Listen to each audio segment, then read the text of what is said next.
Erkin Asiya radiosi Gulji shahar Xanbing yesida taksichilik bilan shug'ullanayotgan Shirali Mەmtىلىنىڭ 16 yillik, onasi Aygul Turdaxonning bo'lsa 10 yillik kesilib yetilganligi haqida xabar bergan edi. Ma'lum bo'lishicha, Shiralining oilasi 2 bolasi bilan qolib qolgan ayoli Munira Mەmtىلى bultur yil o'rtasida bir qirg'izistonlik tijoratchi ayol bilan paranglashib etib, ko'z yeshi qilganligi uchun davlat maxfiyatligini oshkorlash bilan ayblangan va yil oxirida 3 yillik kesib yetilgan. Vaziyatdan xabardor kishining bayon qilishicha, Mۇنىرە مەمتىلى tutqun qilinishidan bir kun burun Gulji shahar soqchi idorasiga berib, Shexo turmasida jazo muddatini o'tayotgan yo'ldoshi Shirali bilan ekranda ko'rishni talab qilgan va talabi rad qilingan. Bu shahardan Xanbingga qarab uyga qaytganda qirg'izistonlik bir tijoratchi ayol avtobusda yonma-yon o'ltirib qolgan. Qirg'izistonlik tijoratchi ayol uning bilan paranglashib o'ltirib, yo'ldoshining kimligini so'ragan. Mۇنىرە bu savolga javob bermagan, ammo ko'z yeshini tutolmagan. Bu chaqda avtobus şoförü çet'ellik mehmonlarning kayfiyatini buzmaslik haqida Mۇنىرەni ogohlantirgan. Vaziyatdan xabardor kishining eskartishicha, Mۇنىرە avtobus şoförüning fosh qilishi bilan soqchilar tarafidan chaqirtilgan va yo'ldoshining tutqunda ekanligini çet'elliklarga ustalik bilan bildirganligi uchun davlat maxfiyatligini oshkorlash bilan ayblanib kesib etilgan.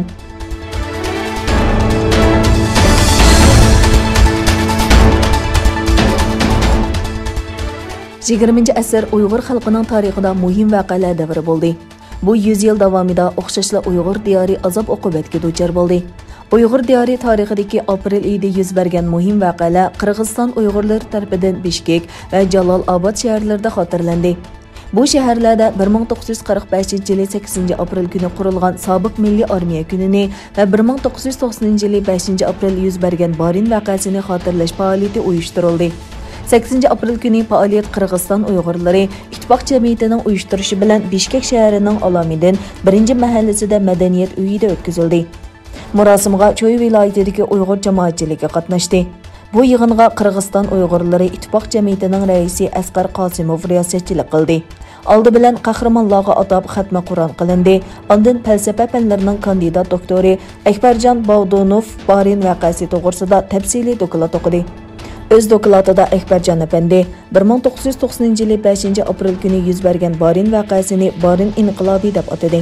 8 aprel Şərqi Türkistan Milliy Armiyəsi kuni va bariN inqilobini xotirlash faoliyati yana Jalolobod shahrida faoliyatchi Əlşir Nasaraxonovning tashabbusida uyushtirildi.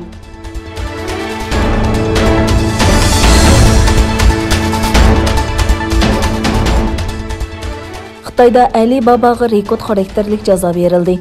İgilənişçə, bu elektronluq savdo magnatining bozordagi yetakchi o'rnidan qalaymaqon foydalanganligi uchun 2 milliard 800 million dollar jarimani qo'yilgan. Xitoy raqobat organi elektronluq savdo va texnika magnati Ali Babaga qarata monopol tekshirish qarorini e'lon qildi. Xitoydagi dangliq Bay Mayunning shirkatining monopolga qarshi turish qoidasiga xiloflik qilganligi va bozordagi yetakchi o'rnini suiiste'mol qilganligi bayqalgan. Bu jazo Ali Babaning 2019-yili Xitoydagi savdo summasining 4%ga to'g'ri keladi ekan. Mayunning savdo imperiyasi oktyabrning oxirida Xitoyning pul muomala apparatlari va qoidalarini qattiq tanqid qilgandan keyin tekshirilgan. 12-oyda shirkatning monopol qilmishlari ustida tekshirish boshlangan edi.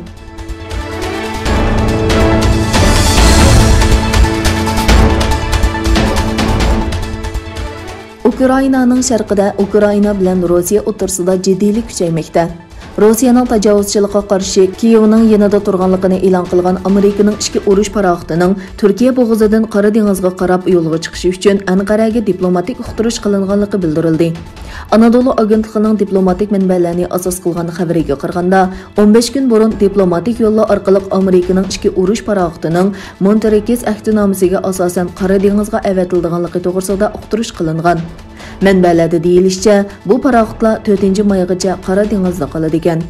Amerika Davlat Mudofaa Ministrligining bayonotchisi John Kirby bu xabarga qarata Amerikaning Qora dengizga qurollik holda urush paraxoti avatadiganligini aytdi. Yana bir tarafdan Rossiya Ukraina jiddiyligi yuz bergan paytda Ukraina prezidenti Vladimir Turkiyani ziyorat qildi.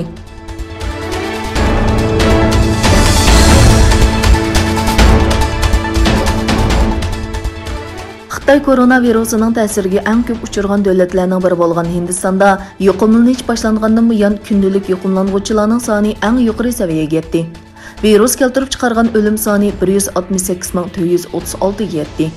Hindiston Səhiyyə Ministerliğinin bayanatına qaraganda, yaqinqi 24 soat ichida 145.384 yangi bemor bayqalgan. Yuqumlanğuvchilarning umumiy soni 13.205.926 bo'lgan. Bu 2020 yılı 1. ayının 30. günü memleket boyunca tunji yuqumlanğuvchi bayqalgandan bu yanqi eng yuqori kundalik vaqa soni xotirlanishi ekan.